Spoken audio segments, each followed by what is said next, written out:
Hello and welcome to Money Talk. I'm Kim Parlee. Let's begin with a look at the markets. And day after day, record after record, the Dow has blown past 19,000 for the first time ever. But that's not the only stock index making records. Take a look at the S&P 500, the NASDAQ, Russell 2000. They've all surged to record highs. This tremendous rally, in the words of Donald Trump, started since the now President-elect Trump won the election on November 8th. So the question is, after consecutive quarters of declining earnings growth, are companies finding growth again?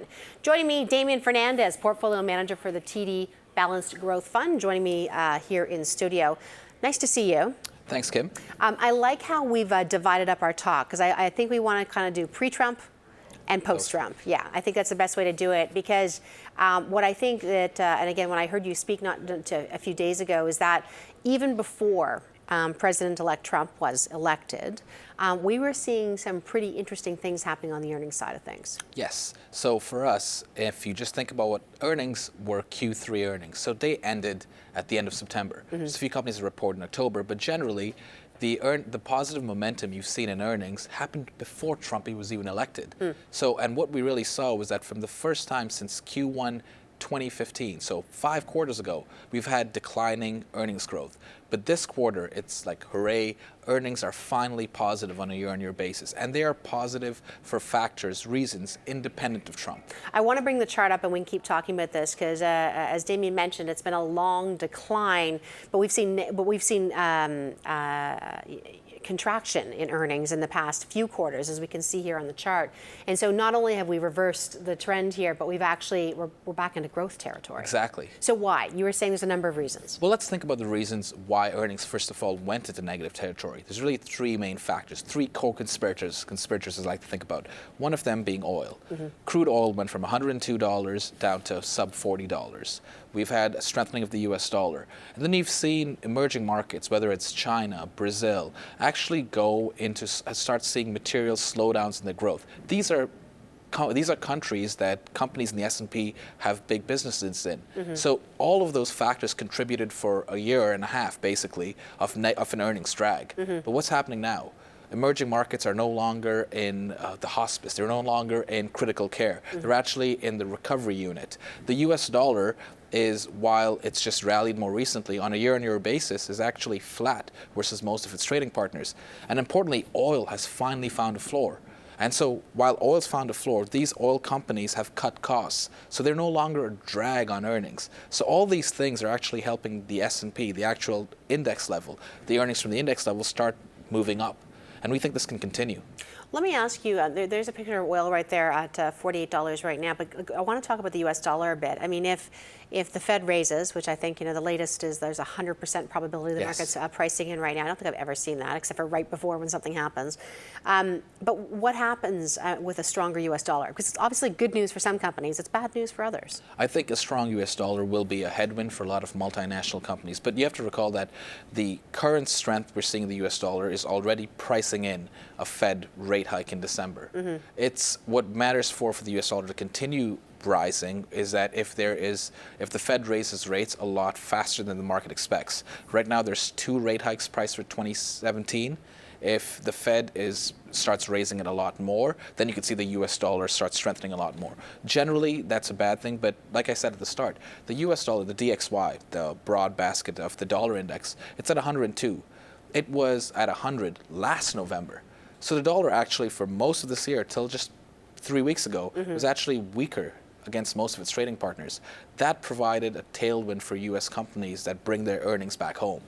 What about the fact, and I'm going to ask if we can bring that chart up again to show the earnings growth and what happened, is part of this also that we're just lapping really bad quarters previously? Sure. Well, that's a big part of it. But the other part of it, let's think about what's happened. So we're talking about the energy sector and how, because of the collapse in crude oil prices, the energy sector was a drag on earnings. Let me put that into some numbers. The energy sector at the end of 2015, at the end of 2014, contributed about 12% to S&P earnings. This year, they're going to contribute 1%. Earnings in the energy sector have collapsed, but despite that, the S&P is showing positive earnings growth. That means the other parts of they're kicking in. So this is what we would expect. When we look back in history, what you find is that if earnings turn positive, they continue to do so. And the only way they reverse is if you have an outside, factor that actually challenges them.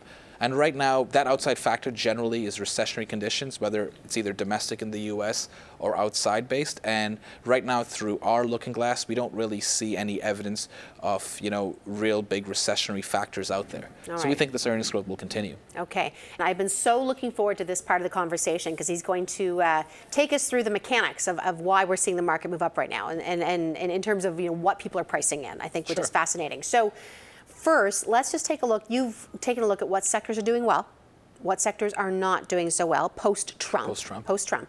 And I think we've got a chart here we can show you that financials and the biotechs. And what we're seeing is here's how they did before Mr. Trump was elected. And brace yourself. Here's what they've done post. Actually, I think let's take a look at this one. Yeah, financials. So the S&P 500, post-Trump, 5.1% total return. Exactly. That's before Trump, year to date, and post-Trump, 11%. Wow. Yeah, regional banks. That's not bad for, how many? 10 days, yeah, 10 or 12 trading days. Yeah. Regional banks, 20%. Wow. Biotech, which was negative on the year, which is down 22%. So that's because Hillary was supposed to win. That's right. And Hillary cared about pricing in the healthcare sector. Since then, 7.5%. So sorry, is that the return so far? Yes. So it's actually gone up almost 30%. Biotech, is that? No, it's returned since the end of. Since the end of the thing. Exactly. Incredible. Incredible indeed. Now the flip is also true for the more defensive, I'd say, we're seeing right now. Let's bring up a chart. We're showing, I think, utilities, consumer staples, and real estate. And again, we're going to show you the returns until Mr. Trump was elected, and then what's happened afterwards. Just the inverse. It's the inverse of it. And there's a few things that will stick out. All these three sectors are proxies for bond yields, or they're defensive sectors where you have consistency of income and high-yielding sectors. They have underperformed. All the sectors before that, what's biotech and financials really shouldn't have anything in common. The thing they do have in common is that they're both heavily regulated. Yeah. And Trump has said less regulation. Yeah. So it's almost like the reaction might be overblown, but directionally it makes sense. If you have a new president who's coming in who's vowed to, for every rule he does implement, he wants to cut 2 rules, you can see how sectors that are under pressure from regulation would be under more benign conditions now. I think we've got a chart here as well on bonds and what's happened with bonds again post Mr. Trump's election. And again, this kind of, I think, just further illustrates what you were talking about in terms of what's happened to treasuries and the bond market in general. So yes, it's the same thing as those other 2 tables, where you have the returns of the bond universe, whether it's investment grade corporates or long bonds, from year to date till before the election, and then what's happened post the election.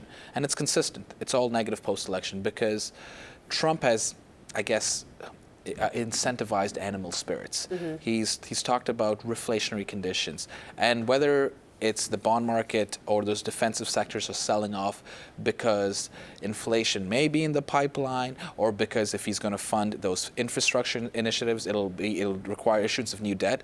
Either way, there is a change, or what I'll call a sector rotation, taking place. That is probably some of the most interesting tables I've seen in years. I mean, you talk about an inflection point, in a few days to see something like that. I think it's incredible.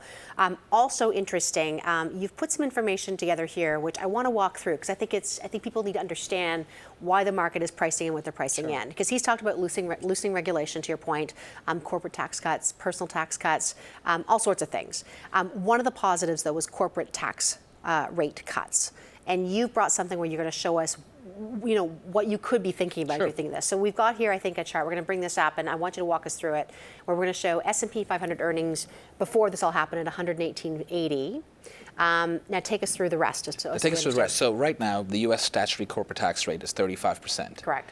And I know a lot of people say a lot of companies don't pay that, but a lot of the companies that don't pay that are what we'll call companies that own intellectual capital that are in different jurisdictions, in low tax jurisdictions. But a lot of domestic facing businesses, whether you're talking about Union Pacific, the rails company, whether you're talking about Walmart, whether you're talking about American Express, which earns most of their income within the United States. And pay tax on it. And pay tax on that. They're still paying high 30s tax rates. So let's assume the tax rate drops from Trump is successful and lowers the tax rate from 35 to 25. Plausible. plausible. He's talking about 15. Paul Ryan, which is the House Speaker, is talking about 20. Let's even be more conservative and assume it's 25%. Yeah. Just that move from 35 to 25% adds about 10 points to S&P earnings. 10 points to S&P earnings if we just put a market multiple. I'm just going to tell them bring that chart back up so we can see that. So that's going to bring back, just again, every aggregated, they're earning $10 more per share. Exactly. Yeah. And that is real sustained value. So it's not a transitory thing. That tax rates will be there to stay. So that is pure equity value you create for companies because you're lowering the tax burden, hence increasing their free cash flow. And then you've got the market multiple on this of 15. Yes. And that's 151 points right there. So a lot of the move, I think the move post-Trump has been putting the consequence before the cause, because none of this is passed yet. Yeah. And if this all passes, it'll be great. But the market move has been really excited about focusing on the great things of his policy. But if he is successful, there is some justification for the move. Now you, again, further, we don't show it here, but 150 points or 151 points was around 7% on the S&P 500 from the time you did this calculation. I mean, it's come up since then. Exactly. Record, actually, that's the Dow with the record. But we still can see, basically 4 to 5% in moving up from these levels. Sure. Based on this one plank. This is just one plank, and he has a few planks he wants to implement. He has the infrastructure plank. He said he wants to double Hillary. Hillary said 275. If we double that, that's north of 500. Let's just assume it's 400. Just put some numbers out there. 400 billion in infrastructure. The U.S. economy is 18.6 trillion. That's 2% right there. 2% of incremental growth that wasn't there previously. There's that. Then there's, of course, the repatriation of earnings that could help you for companies to use share buybacks. And then I think there's a very understated view, which is that whether it was Trump or Hillary, the presidency's over. We know who the president is. Right. There's no uncertainty now. So businesses that might have deferred capital investment decisions, they will start. Although trade, do you think maybe some trade things? I think people. So the market and the media is fixated on all these great things about the Trump plan. Yeah. They are bad points that, if implemented, will create a lot. There is a cliff. There will create a lot of uncertainty that might not be. And one of the things is trade. Yeah. I'm just thinking that, if I'm a business and I want to invest, I'm gonna be hesitant on where because of trade. So that's going to cause things too. Listen, I've only got about 15 seconds. Give me a few names that you think may benefit from these. The typical company that could benefit from these corporate we tax talked rate about cuts. this. We talked about. Let's think about if Trump is successful. Rates have moved up. Economic growth is improving. Regulation is likely moving lower. Banks are a great spot. We own JP Morgan in our portfolios. And JP Morgan, even after this, is trading at below a market multiple, even after this move. It benefits from loan growth, from higher economic activity, from less regulation, and it also benefits in terms of its net interest margin. That moves higher because rates have moved higher. Fantastic conversation. I wish we could keep going, but I can't, but you'll come back, right? I will. Damien Fernandez, Portfolio Manager with TD Balanced Growth Fund, joining me here in studio.